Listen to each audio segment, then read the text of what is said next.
quero comentar com você uma coisa importante, mas antes, se gostar do vídeo, curta, comente e compartilhe com seus amigos para que a mensagem de Deus alcance mais vidas sedentas da palavra de Deus. Bom, a Bíblia afirma que somos salvos por Cristo mediante a fé.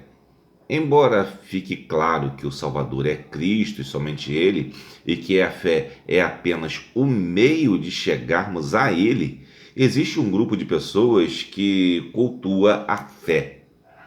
Dizem que a fé fará você ser abençoado por Deus, obviamente, né? Esquecendo que Deus nos abençoa unicamente, preste atenção, pelo seu amor e bondade, e não pela nossa fé ou pelos sacrifícios que façamos.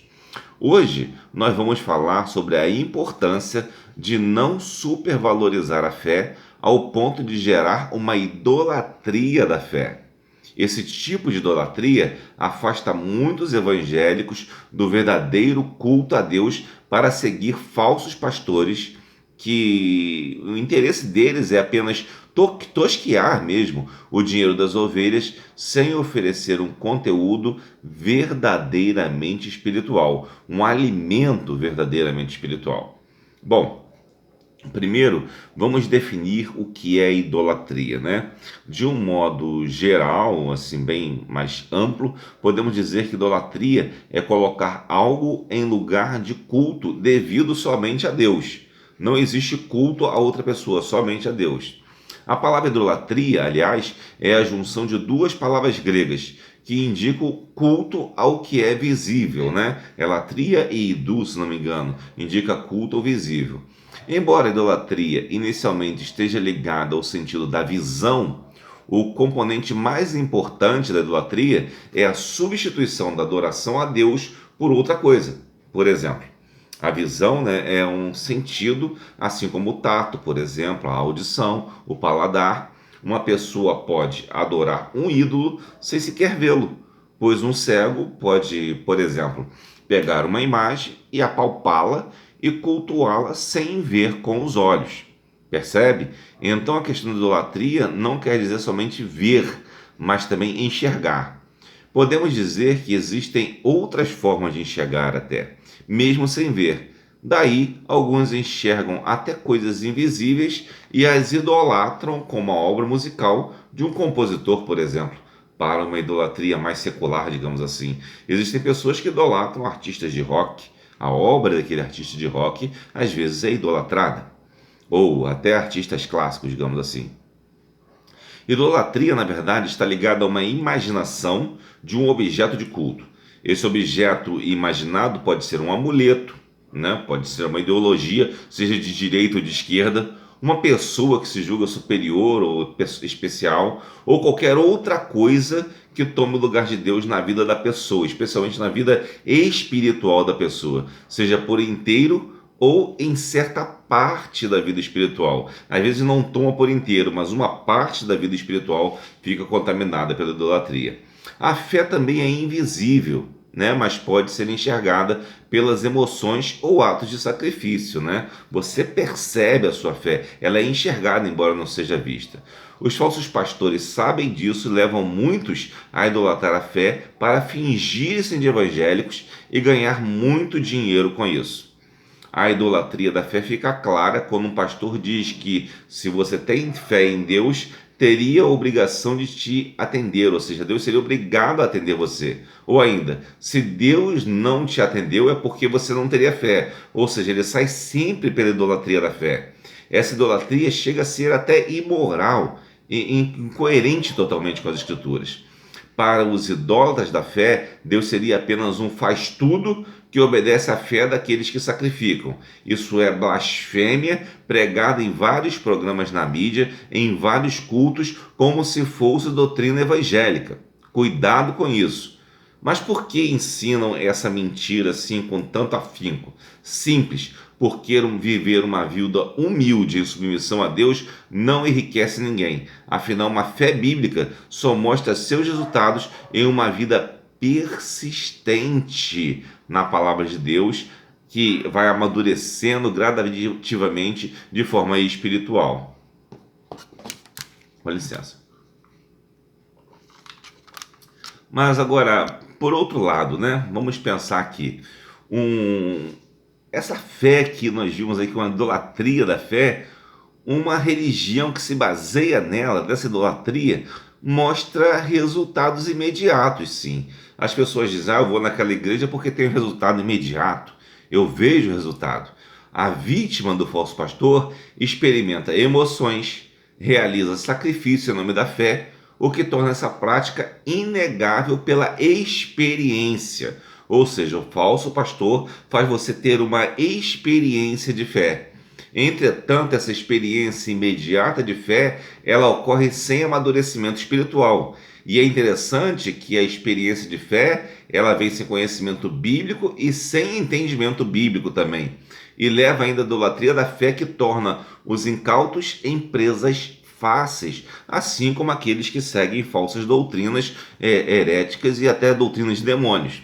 Como a experiência da fé é óbvia, as pessoas ambiciosas esperam conseguir algo dessa experiência. Você teve a experiência e você percebeu. Eu tive uma experiência de fé. Você pensa às vezes que aquilo é Deus, mas não é. É só uma experiência da sua fé. É nesse momento que falsos pastores levam a vítima a dar todo o seu dinheiro em troca de uma experiência de fé amplificada. Ou seja, a pessoa tem tanta fé, ela quer tanta fé que ela quer amplificar aquilo, quer dar tudo para ter aquilo. É como se fosse um viciado comprando uma droga para ter uma overdose. Literalmente isso. Esses falsos pastores insistem em sacrifícios, em rituais, em amuletos, em cenários teatrais, pois eles sabem, né, que quanto mais incentivarem a experiência da fé, mais as pessoas vão querer, mais elas vão ficar dependentes daquela experiência e mais elas vão dar dinheiro para que essa experiência seja amplificada. Uma prática comum de falsos pastores é a chamada fogueira santa. Nessa prática maligna, as pessoas são incentivadas a sacrificar 100% do que têm para os cofres de uma determinada seita, né? Ou de algumas determinadas seitas. Até os próprios falsos pastores sacrificam tudo o que têm e depois testemunham que foram abençoados. Entretanto, isso não tem nada de fé. Para o falso pastor é apenas matemática, e eu vou te provar isso, né? Os falsos pastores, né, que trabalham nessas igrejas falsas, eles costumam receber comissão sobre as ofertas de suas igrejas. Os verdadeiros pastores têm uma ajuda de custo para viver, ter os gastos com livros, com estudo e com outras coisas. Mas os falsos pastores têm comissão.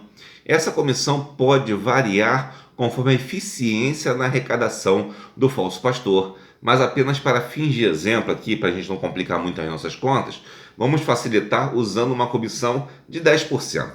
Imagine também, para facilitar ainda, que esse falso pastor tem uma igreja com 1.000 membros e que ele sabe que o retorno daquela campanha, com base nas arrecadações anteriores, é que vem de 10% da membresia, ou seja, somente uns 100 membros participam daquela fogueira santa.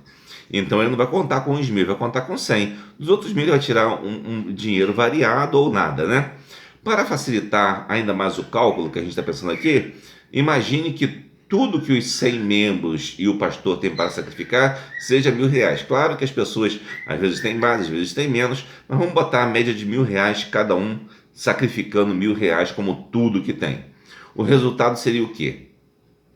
Vamos fazer um grande culto com todo tipo de estímulo sensorial para que você sinta, experimente a fé, para que as pessoas experimentando essa sensação de fé e que idolatram a fé, vão pensar que tiveram uma experiência com Deus, quando foi algo apenas carnal e idólatra, ou seja, a pessoa apenas estava ligada à sua concepção de fé, a um culto à fé e não um verdadeiro culto a Deus. Agora lembra aquelas 100 pessoas que nós falamos? E o pastor, eles sacrificaram R$101.000, digamos, no culto da idolatria à fé. É muito dinheiro, verdade, né? Entretanto, uma parte de cada um. Mas logo, imediatamente, alguns darão testemunhos, pois ficarão motivados com sua idolatria, aqui até conseguiram alguma coisa. Na verdade, essas pessoas não foram abençoadas porque Deus abençoou, porque Deus não premia idolatria. mas veio apenas como resultado de motivação psicológica. Muito um assunto psicológico, muita motivação, fez com que essas pessoas acabassem angariando alguma coisa através dessa idolatria da fé. Entretanto, isso não pode dizer que devemos valorizar a idolatria da fé. Aliás, isso pode ser até difícil de eu provar se é certo ou errado quanto recebeu na comissão de 10%. Mas se esse pastor, por exemplo, ele embolsou lá R$ 110.100, né? Ou que seja mais ou menos que isso, é muito mais do que ele mesmo sacrificou. O único milagre do qual ele precisou foi o mero marketing espiritualista. Deus não teve nada a ver com isso, porque se você usar apenas a matemática, você vai observar que ele ganha mais do que isso. Ele ganha, sei lá, 1.100. Você já deve ter observado que em igrejas de falsos pastores existe uma grande rotatividade de falsos pastores. Aliás, 10.100 que ele ganharia, ou seja, 10 vezes mais, um pouco mais, né? Isso acontece, essa rotatividade, para que se mantenham alcançando a meta como uma empresa de vendas. Quem já trabalhou com vendas sabe que tem metas. E se você não cumpre a meta, o outro passa à sua frente. Aqueles que arrecadam mais nessas igrejas são promovidos, chegam a bispos e tal, e os que arrecadam menos são rebaixados para igrejas de menos importantes, digamos assim. Estou falando isso com vocês hoje, pois a mesma apostasia que fez com que Lutero convocasse uma reforma da igreja está acontecendo hoje novamente. Quando Lutero viu a prostituição da Igreja Católica em torno das ofertas, ele pediu uma reforma. Lutero leu a Bíblia e percebeu que a Igreja Católica de sua época estava realizando o que esses falsos pastores fazem hoje nas barbas do povo evangélico. Fazem hoje nas barbas do povo evangélico a mesma coisa que Lutero condenou.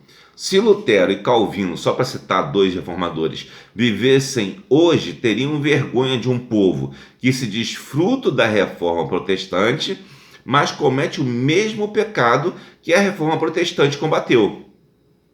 Bom, uma coisa que deve ficar clara aqui: não podemos colocar todos os evangélicos no mesmo saco, pois muitas pessoas são diferentes. Existem pessoas sinceras, às vezes que estão até nesse meio, mas que apenas não perceberam onde se meteram até agora.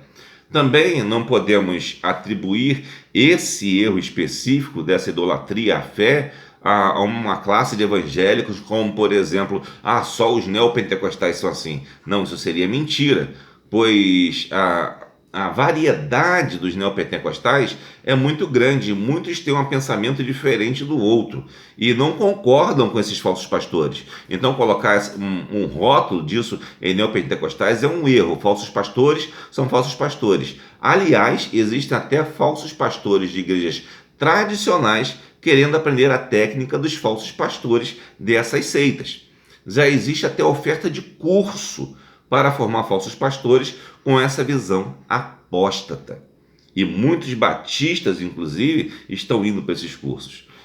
Eu mostrei para você hoje a lógica por trás da idolatria da fé e como esses falsos pastores se aproveitam ou de sua boa fé ou de sua ambição, né? Uma coisa ou outra. Se você for um verdadeiro crente, vai continuar fazendo a vontade de Deus. Vai dizer mais na sua igreja que é só 10%, não é 100%, como é normal, mas jamais vai dar tudo o que tem em sacrifício a um culto pagão que idolatra a fé e faz desses tolos 10 vezes mais filhos do inferno do que eles. Certo? Não seja filho do inferno como esses falsos pastores. Seja um cristão sábio. Use os 90% de seu salário com sua família como Deus ordenou. Pare de idolatrar a fé. A fé não é para ser idolatrada. Ela é só um instrumento para você chegar a Deus. Comece a ler mais vezes a Bíblia e afaste-se dos falsos pastores, tosquiadores de ovelhas, que apenas afastam pessoas do culto a Deus para a idolatria da fé, que leva diretamente ao inferno, sem chance de retorno. Lembre-se, o amor ao dinheiro é a raiz de todos os males e você precisa estar com Jesus, tendo o amor verdadeiro a Cristo e não somente a possíveis bênçãos e enganando a você mesmo e caminhando para o inferno. Não participe de fogueira santa.